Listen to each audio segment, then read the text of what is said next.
आज की इस वीडियो में हम डिटेल में बात करेंगे एनएस के ऑन डिमांड के एडमिशन के बारे में। इसके अंदर आपको आज मैं बताऊंगा कौन कौन बच्चा इसमें एडमिशन ले सकता है, कौन कौन एडमिशन लेने के लिए एलिजिबल है एनएस में ऑन डिमांड के। इसमें एडमिशन लेने का तरीका क्या होता है, आपके एग्जाम कहां होते हैं, आपका रिजल्ट कब तक आ जाता है और इसका सिलेबस क्या है। और जिस बच्चे ने पहले मान लो आर्ट साइड से 12th कर लिया, क्या वो भी साइंस साइड से कर सकता है, एक सब्जेक्ट से कर सकता है, 2 से कर सकता है, 3 से कर सकता है या नहीं कर सकता। या कोई बच्चा फेल हो चुका है, क्या वो ऑन डिमांड में 45 डेज में रियल में ही वो 12th अपनी पास आउट कर सकता है। तो इस तरह के जो भी डाउट्स हैं आपके सारे के सारे डाउट्स वीडियो के लास्ट तक बिल्कुल क्लियर हो जाएंगे।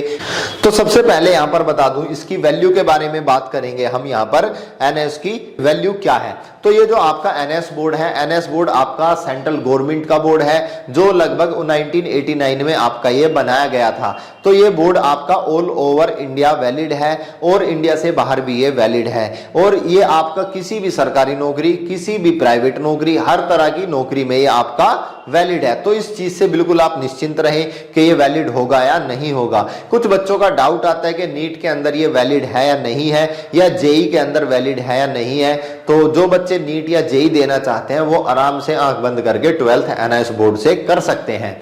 इसके बाद यहाँ पर जो है आपका अगला डाउट होता है बच्चों का कि इसके अभी एग्जाम कब होंगे।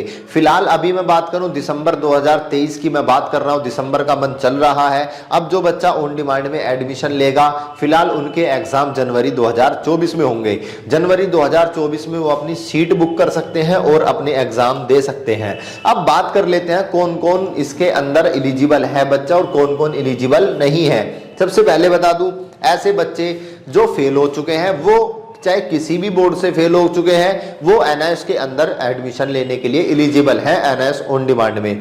तो आप आराम से, जो भी बच्चा फेल हो चुका है वो अपनी टीओसी करा सकता है और टीओसी करा के वो इसके अंदर एडमिशन ले सकता है। अब टीओसी क्या होती है, टीओसी होती है आपकी ट्रांसफर ऑफ क्रेडिट। यानी कि अगर आपने पहले किसी बोर्ड से 2 या 3 सब्जेक्ट में आप पास हो तो आप उसके नंबर यहां पर जुड़वा सकते हो। अगर आप अदर बोर्ड से पास करके आ रहे हो, किसी भी स्टेट बोर्ड से या सीबीएसई बोर्ड से, आईसीएसई से, तो आप 2 सब्जेक्ट के यहां पर टीओसी जुड़वा सकते हो। यानी कि 2 सब्जेक्ट के आपके नंबर यहां पर जुड़ जाएंगे और बाकी 3 के आपको एग्जाम देने पड़ेंगे।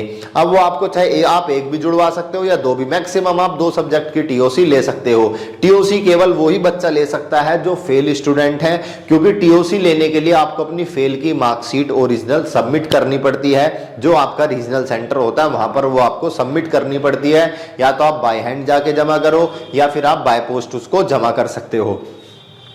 तो फेल स्टूडेंट ले सकते हैं। अब बात आती है जो पास स्टूडेंट है, जिन्होंने 12th, कुछ ऐसे बच्चे होते हैं जिन्होंने 12वीं मान लो अपनी पास कर ली, बाद में उनका कुछ इरादा चेंज हुआ कि नहीं मुझे मेडिकल साइंस में जाना है, मेडिकल लाइन में जाना है या फिर इंजीनियरिंग लाइन में जाना है।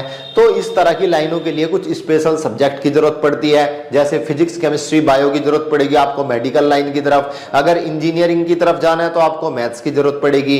कुछ बच्चों को जो है आपको एयर होस्टेस वगैरह में जाना होता है तो वहां भी मैथ्स की एक जो रिक्वायरमेंट बच्चों को पड़ती है। तो जो बच्चा 12वीं पास है वो भी आराम से एनआईएस से ऑन डिमांड में एडमिशन ले सकता है। लेकिन उसके लिए कंडीशन ये है, वो 5 के 5 उसको पेपर नहीं देने पड़ेंगे।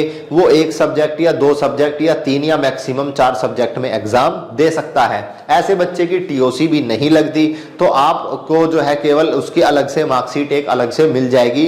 जितने सब्जेक्ट का आप एग्जाम दोगे, 2 के दोगे तो 2 सब्जेक्ट की मिल जाएगी, या फिर 3 के दोगे तो आपको 3 की मिल जाएगी। यानी कहने की बात यह है, जो फेल स्टूडेंट है उनको पूरी कंबाइन अलग से मार्कशीट मिलेगी टीओसी के साथ। जो पास स्टूडेंट हैं उनके पास अपनी पास वाली मार्कशीट तो रहेगी, उनको अलग से एक मार्कशीट यहां पर और मिल जाएगी जिस सब्जेक्ट में वो एग्जाम देंगे। अब बात कर लेते हैं एग्जाम कहाँ होंगे।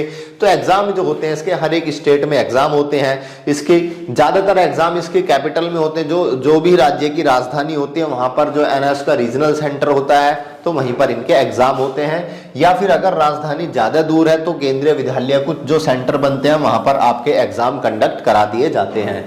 इसके अंदर प्रोसीजर क्या होता है आपके एग्जाम का, पहले आपके थ्योरी एग्जाम होते हैं, उसके बाद आपके प्रैक्टिकल एग्जाम होते हैं। थ्योरी एग्जाम का आपका हॉल टिकट आता है, जैसे ही आप अपनी सीट बुक करते हो उसके बाद आपका एडमिशन कंफर्म होने के बाद आपके पास जो है आपका हॉल टिकट आ जाता है, जिसके अंदर डेट वगैरह मेंशन होती है। हालांकि जब आप सीट बुक करते हो तब भी आपको डेट चूज करनी पड़ती है कि कौन सी डेट को आपको एग्जाम अपना कराना है। इसके बाद बात करूं यहां पर इसकी, जब आप सीट बुक करके अपना जो है यहां पर एग्जाम देने जाओगे तो वहीं पर आपका थ्योरी का एग्जाम हो जाएगा, जो सेंटर आपने चूज किया है। उसके बाद वहीं पर आपको प्रैक्टिकल की डेट बता देंगे, उसके 2-4 दिन बाद प्रैक्टिकल का भी आपका एग्जाम कंडक्ट हो जाता है। अगर जैसे आप सीट बुक करते हो तो इसको आपको जो मोड तरीका होता है आपका एडमिशन लेने का, वो ऑनलाइन तरीका होता है। उसके अंदर आपके जो डॉक्यूमेंट्स लगेंगे, आधार कार्ड लगेगा, पासपोर्ट साइज फोटो, सिग्नेचर, और अगर 12वीं क्लास में आप एडमिशन ले रहे हो तो 10th क्लास की मार्कशीट आपके लिए कंपलसरी है। अगर आप हमारे थ्रू एडमिशन कराना चाहते हो तो हमारे थ्रू इस नंबर पे अपनी सीट बुक करवा सकते हो। अगर आप हमारे थ्रू एडमिशन कराओगे तो आपको बहुत सारी हेल्प मिलेगी। सबसे पहले हम आपकी जो है सीट बुक कंफर्म करा के देंगे, क्योंकि काफी बार ऐसा होता है जो बच्चे फार्म भरते हैं उनको ढंग से पता होता नहीं है, तो अगर इसमें कुछ भी आपने मिस्टेक कर दी तो आपका एडमिशन जो है रिजेक्ट हो जाता है, आपकी सीट बुक नहीं हो पाती है। उस केस में क्या होता है, एनएस आपके पैसे भी रिफंड नहीं करता।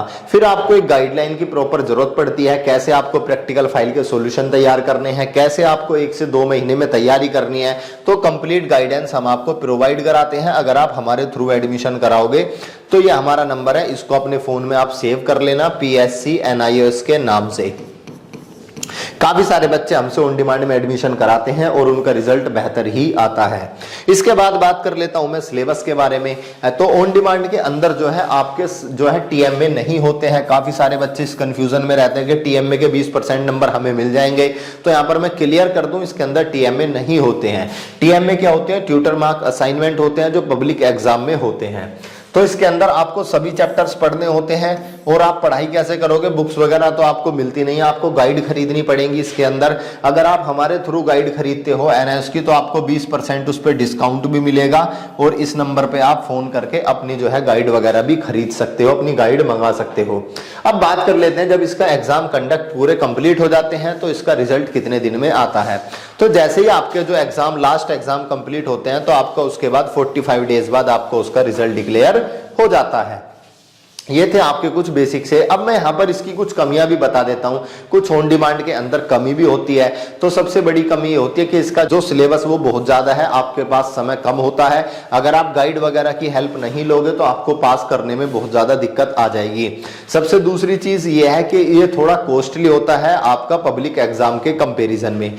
तीसरी एक दिक्कत ये है, इसका सेंटर काफी ज्यादा दूर पड़ता है। ऐसा भी है कि बच्चों को 300-300, 400-400 किलोमीटर दूर भी जाना पड़ रहा है अपना एग्जाम देने के लिए ऑन डिमांड का। तो इसका सेंटर थोड़ा दूर पड़ता है, क्योंकि हर जगह इसके आपके ऑन डिमांड के सेंटर नहीं बन पाते, क्योंकि कम बच्चे होते हैं। तो हर एक स्टेट में आपके 4 से 5 जगह सेंटर बन पाते हैं जहां पर आपके एग्जाम कंडक्ट कराए जाते हैं। तो इस तरह की आपकी कोई भी जानकारी आप NIOS में ऑन डिमांड से अगर एग्जाम देना चाहते हो और आप कंफ्यूज हो रहे हो, फॉर्म भरने में दिक्कत आ रही है, आपका फॉर्म भरा नहीं जा रहा, तो आप हमारे इस हेल्पलाइन नंबर पे कांटेक्ट करके आप हमसे फॉर्म फिल करा सकते हैं। आपका फॉर्म हम रीजनेबल प्राइस में भरेंगे और साथ के साथ आपके रिजल्ट तक हम आपको गाइड भी करेंगे। इसके अलावा कोई भी आपका डाउट रह जाता है तो आप कमेंट सेक्शन में कमेंट करके हमसे पूछ सकते हो, या फिर हमें इस नंबर पे कॉल करके या व्हाट्सएप करके हमसे पूछ सकते हो।